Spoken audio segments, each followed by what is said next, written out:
afternoon, everyone. Thank you for coming to this webinar. As Clive mentioned, I work in a field called Science and Technology Studies, where we look at issues to do with science and technology in terms of their interface with social and policy questions. So over the past couple of months, with the support of ScienceWise, I've been working on a small project called Responsive Research, prospects for public dialogue in global context. And I'm going to be speaking about some of the highlights from my work to date on the project. Next slide, please.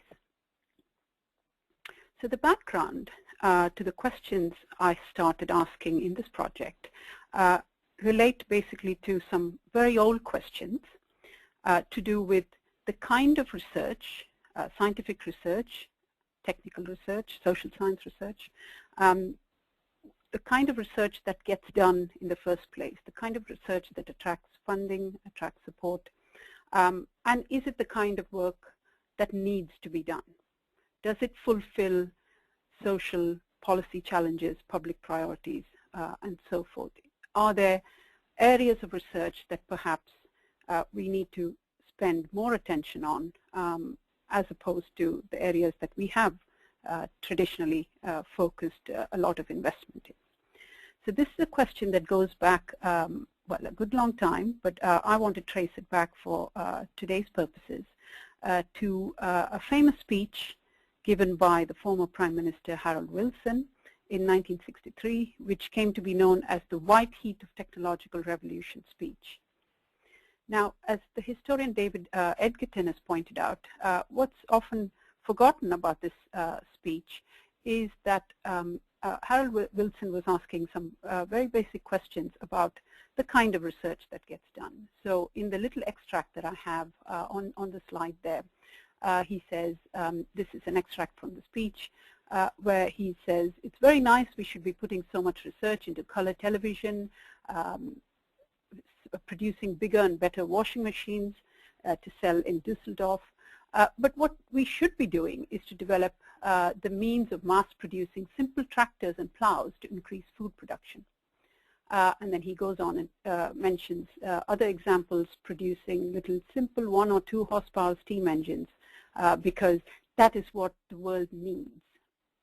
Able to use local fuels and capable of lifting water from that ditch to those fields a few hundred yards away. So that little extract, I think, very nicely captures this persistent sense, this argument that's been around for a long time, that there are human needs, basic human needs that need to be met. Today we would say some of these challenges extend to something as complex as climate change, but there's been a question there of what is the role that scientific research plays in fulfilling those needs. The extract, the image on the right is from an also famous book by the economist Richard Nelson, the American economist Richard Nelson, who wrote a book sometime after the moon landings called The Moon and the Ghetto. And basically it summarized his response to the kind of question people were asking at the time. If we can land somebody on the moon, why can't we basically fix problems to do with poverty? So as I said, these questions to do with the kind of research that gets done and the question of public responsiveness have been around for a good long time. Next slide, please.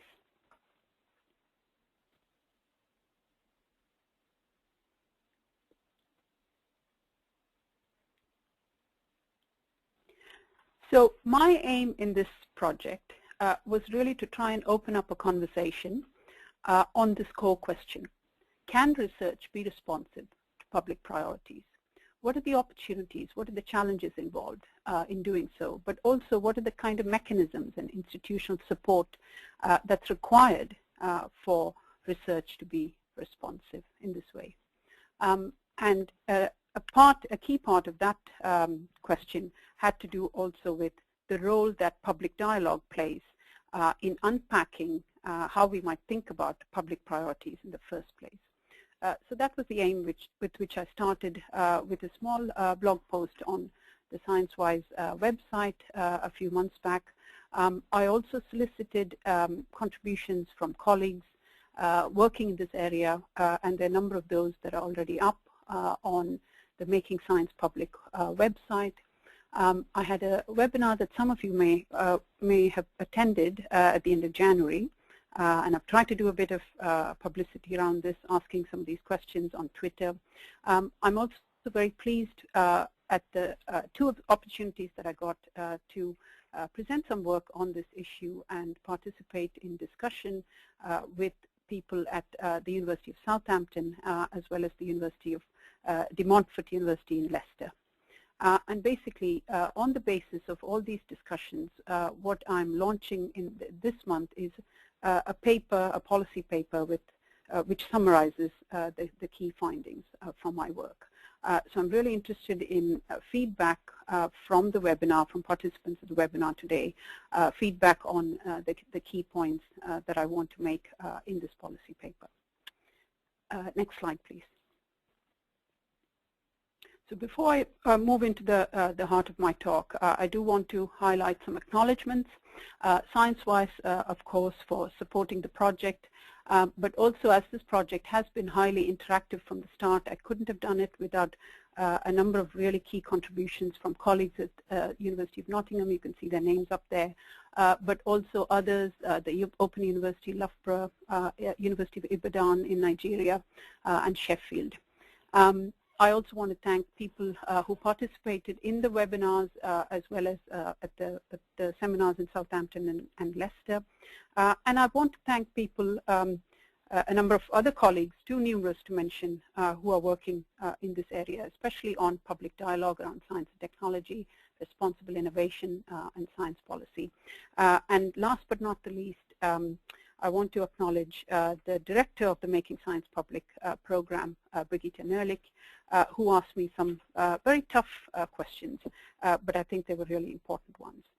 And then, of course, the usual disclaimer applies.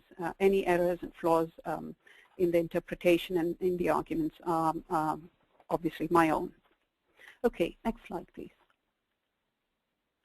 Okay, so in starting this project, I began to look at how expectations of public responsiveness are formulated in UK public policy, and particularly public policy for research.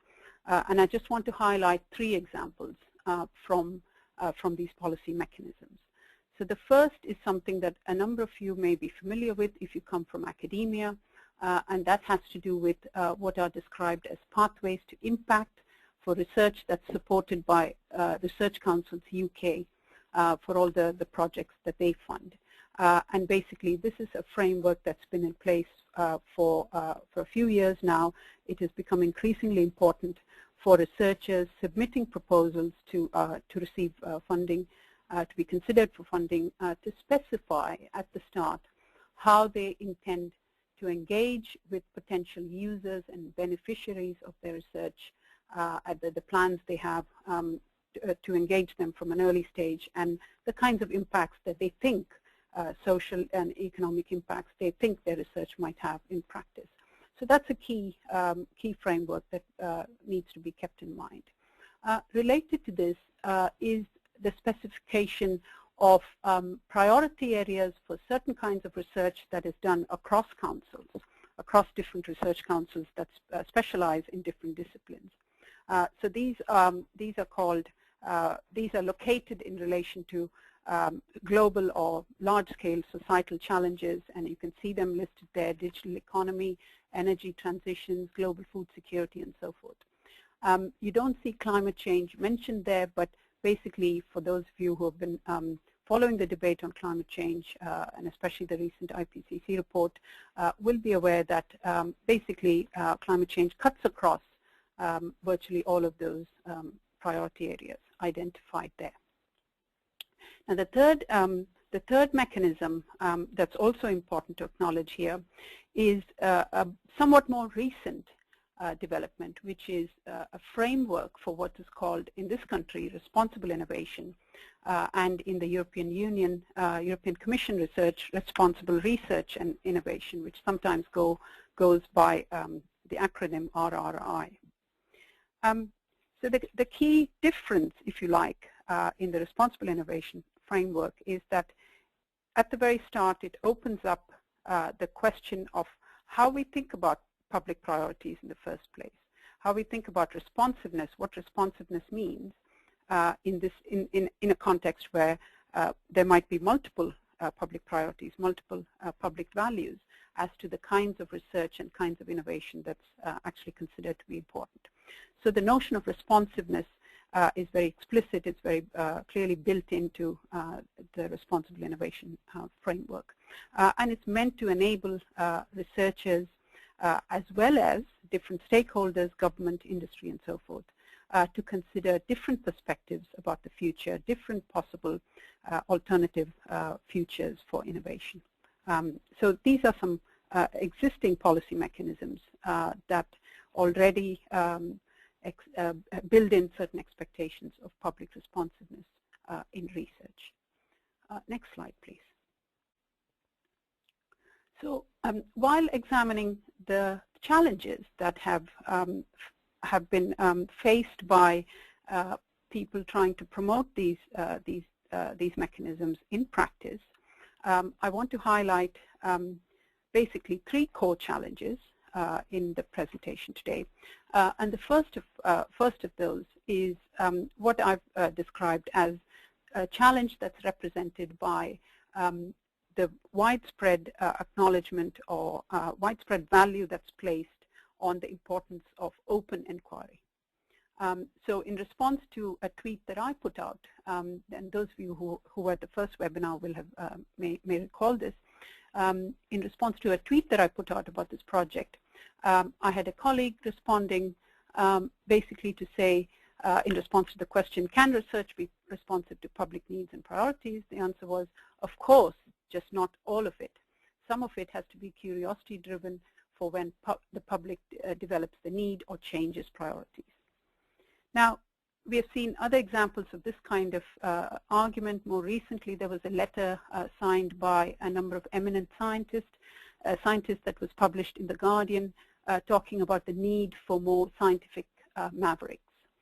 And there's a sense in which these kinds of arguments about the importance of curiosity-driven research have been around for quite a long time, even before notions like responsive research or impact frameworks came to be talked about or came to be so widespread in research policy discussions today. And basically the argument there underlying this, I think is quite an important one. Basically the idea there is that too much control can be counterproductive, but also the freedom to explore new avenues, little known avenues, options for research and innovation that maybe are quite contrary to prevailing dogmas of what the bulk of the research community or industry are actually focusing on. The freedom to explore these has been highlighted as really important. So there's a challenge here in the sense that responsive research has been interpreted in some quarters as being contrary to this ethic, to this value of open inquiry. Now, later in the presentation, I'll highlight why this need not necessarily be the case, and I'll explain why when I get to that a bit later in my presentation. Next slide, please. So in addition to this importance of open inquiry that's been highlighted very often by researchers themselves, by scientists, here we have a second challenge, which is coming at this question of responsive research from the other side. So basically, I would sum this up as a challenge of the fact here that public needs, public priorities can't be assumed. So very often in research that is already explicitly set out to be responsive, that appears to be tackling particular needs of the kind that I alluded to at the start in Harold Wilson's speech, there seems to be sometimes a tendency that we, or the researchers, or the people involved in promoting particular research or technologies already know what the public need, already know, for example, what basic needs require, what kinds of technological interventions they require.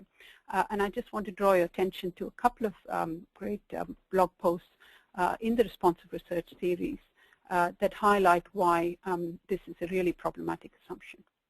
So on the left there is an image from a post by Danny Gent at Loughborough University, where she investigates the agenda of providing energy, modern energy, electricity for all, for the universal agenda for energy access. And she talks about, she investigates a particular experiment in Nicaragua where people had the opportunity to purchase solar home systems for, so in other words, people who, impoverished people who had been essentially left out by the national electricity grid, had the opportunity to have limited access to electricity on the basis of these solar systems. And what Danny Gent found based on her research was that this has clearly impacted on quality of life. People who have used it, where the systems have worked, they are grateful for the opportunity, but at the same time, there are needs that the solar home systems haven't been able to meet. So in doing her field work, she relates a story of how one of the people she interviewed talks about how she would ideally like to improve her income, her livelihood, options for her livelihood. In this case, she, in the particular context, she needed access to refrigeration that would help her in the particular income-generating opportunity that she had, which was basically to sell cold drinks to local workers. Now, solar home systems, at least the system that she could afford and that she had, wasn't able to do this. So there are thousands of these kinds of examples, but what Danny Gent encourages us to think about is who defines these public needs. So who defines what counts as minimum energy access, especially in a context where there are vast disparities in the energy access of different parts of the world population. On the right-hand side, there is an image from another blog post, this one by Temilade Sesan from the University of Ibadan in Nigeria. And here she investigates another case where you have an example where citizens who appear to be completely resistant or don't seem to be interested in the particular health facility, the modern health facility that has been created for their needs. So Temilade argues how this may seem quite baffling to outsiders, to observers. Why wouldn't people want access to modern health services? But digging a bit deeper, she finds there are a whole host of issues here, including basic assumptions that people don't expect to pay for something that's taken to be a public service. So if people were expected to pay for drugs, for modern drugs, in a health center like this, well, it's just not going to work if you're from a poor part of the population. So I think these two examples, and there are many more like these, highlight that we can't assume that even when research is explicitly framed as a way of responding to social challenges, to societal challenges or public priorities, we can't assume that these needs are already known in advance.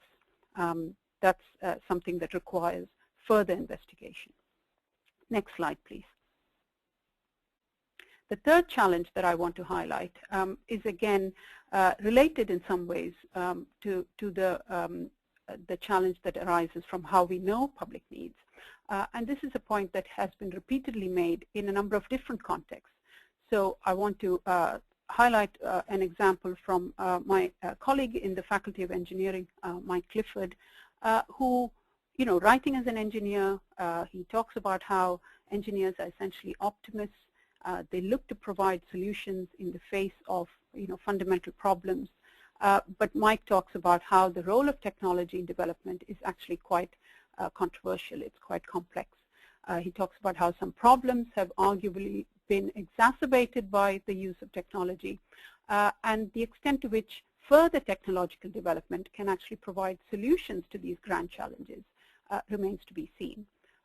So, writing as an engineer, writing as an optimist, Mike raises some issues of caution, and there's further examples of what he's talking about in a blog post that he has written on his work on improved cook stoves, another major challenge that is part of the universal energy access agenda. But I want to use another example of a more high-tech solution that also emerges from research, and where equally the similar kinds of points have been made by people working in this area. So you can see there a quote from Jack Stilgoe, who works on science policy in the UK, talking about perhaps the most constructive way to have a dialogue about GM. The reference there obviously is to genetically modified agriculture. The most constructive way to have a dialogue about it is perhaps not to start by talking about GM. And the quote on the left from the Royal Society elaborates a bit more on the sentiment here. So the Royal Society, in its report on this on food security, talks about the need to start with the problem that needs to be addressed, food security, rather than presupposing any particular solutions. So just to summarize, the key points that I've made so far are that the agenda of responsive research does face certain challenges. One is the challenge of that a number of people highlight the importance of openness in inquiry, the freedom to explore different avenues that perhaps others have not explored so far, but also the challenges arising from the fact that it's not easy. You can't assume at the outset that you know what public needs are, what public priorities are. And you certainly can't assume that you can simply fix these grand societal challenges through technological development. Technologies are needed, technologies are essential, technological development is essential, but technologies by themselves can't fix these problems. The next slide, please.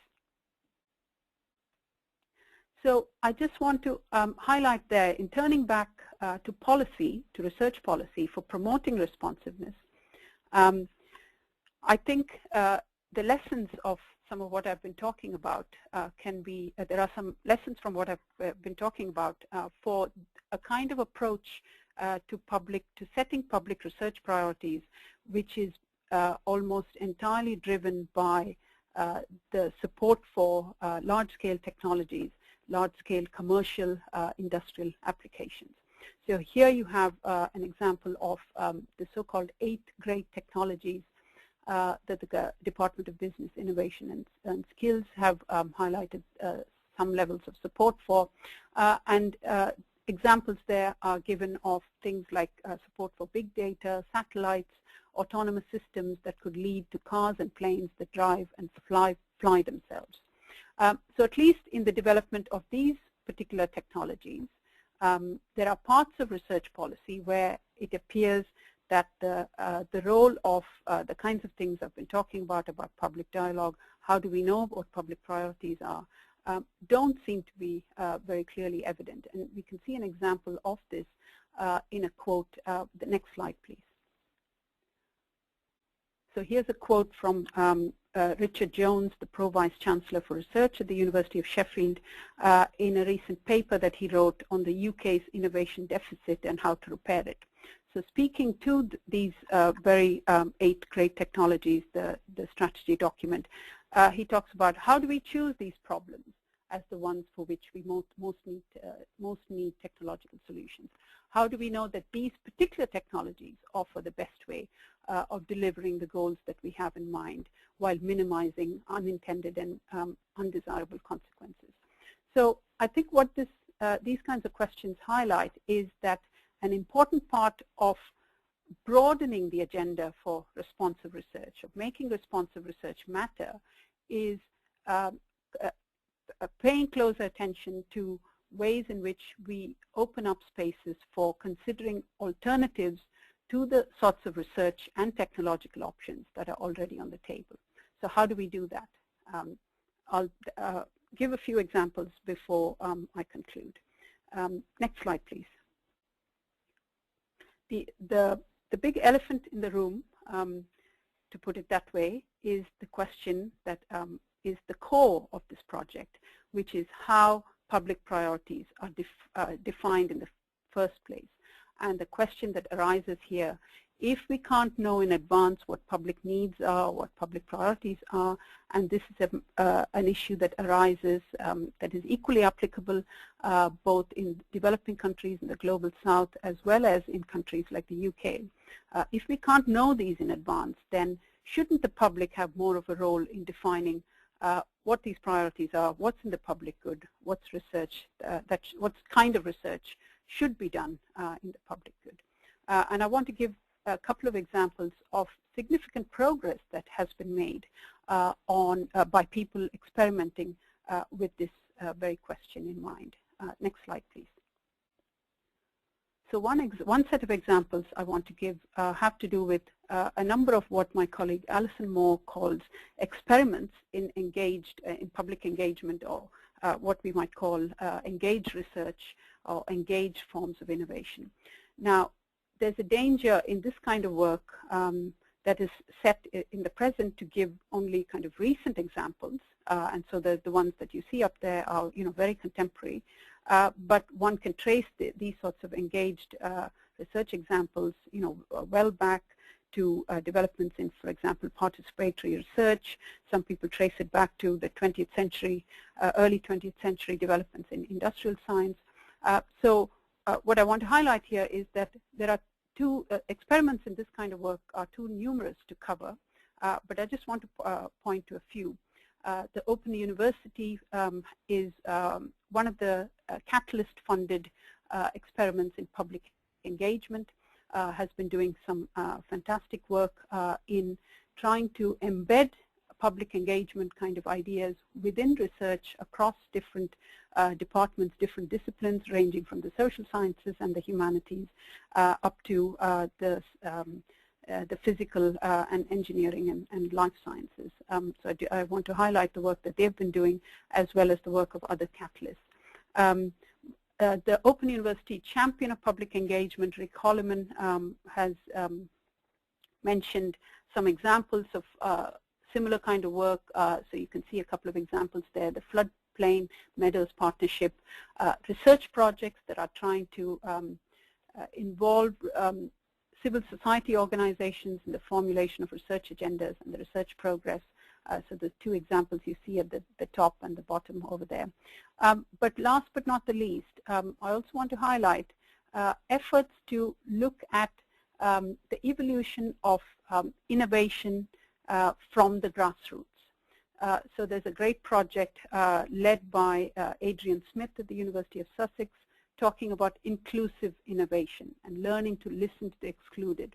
And what this highlights is not just the need to listen to people who have certain needs that need to be fulfilled, but also to the experiments in kind of alternative developments, grassroots innovation, and so forth that are being pursued.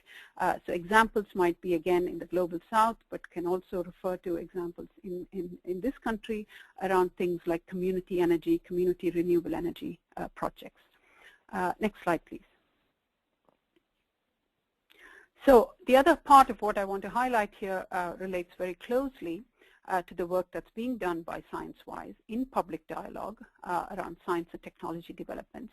And I want to draw your attention to another great blog post my colleague Alison Moore has written, where she looked more closely at two of these examples in the area of energy.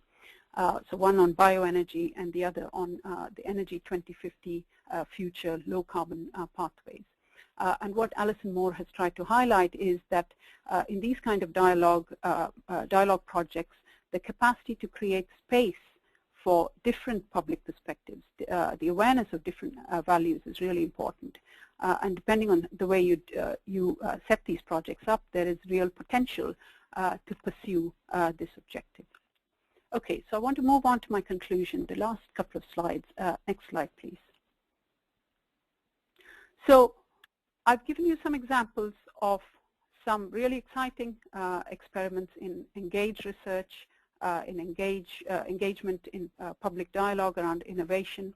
I've also highlighted some of the challenges that have been facing efforts to make research responsive. But it seems that having looked at the range of these different issues, there seems to be a bit of an impasse. So there's much to celebrate in these experiments that I've just mentioned briefly, but very often they are represented, not necessarily by themselves, but very often they're interpreted as ways of thinking about social and public value as opposed to economic value. And really this is the sort of take-home message that I want to highlight from my work in this project. I want to suggest that perhaps what we can take away from these experiments in engaged research and engaged innovation, that actually what they suggest is that visions for innovation themselves need to be rethought beyond the tendency to focus on the large scale, the tendency to focus on large scale industrial commercial benefits. And here I want to briefly remind you of the point that I made earlier about the value of open inquiry. So this leads me to my argument that curiosity-driven research and responsive research, the imperative, if you like, to be responsive to public priorities are not antithetical. They can coexist. But part of that involves actually opening up how we understand innovation in the first place. So just to summarize on my last slide, next slide please. These are the key conclusions that I'm drawing from my work in the policy paper. So basically, drawing on another colleague's blog post, Sarah Hartley, where she has this very nice phrase, moving responsible innovation upstream. So what she talks about here is that there's been a tendency for some of these discussions about responsiveness to be focused within particular research projects amongst particular researchers. But she has asked, is this enough? Do these issues of responsiveness need to move what she calls upstream? So upstream in the sense into policy decisions that actually affect the kind of choices that are made around technology and innovation. It's only at that level that we can start seeing there are multiple possibilities for innovation futures. So I think that's a really key point to take away from this project. Alison Moore has highlighted that innovation research and innovation policy in particular needs to be more responsive. In other words, responsiveness means the ability to modify oneself in response to public inputs.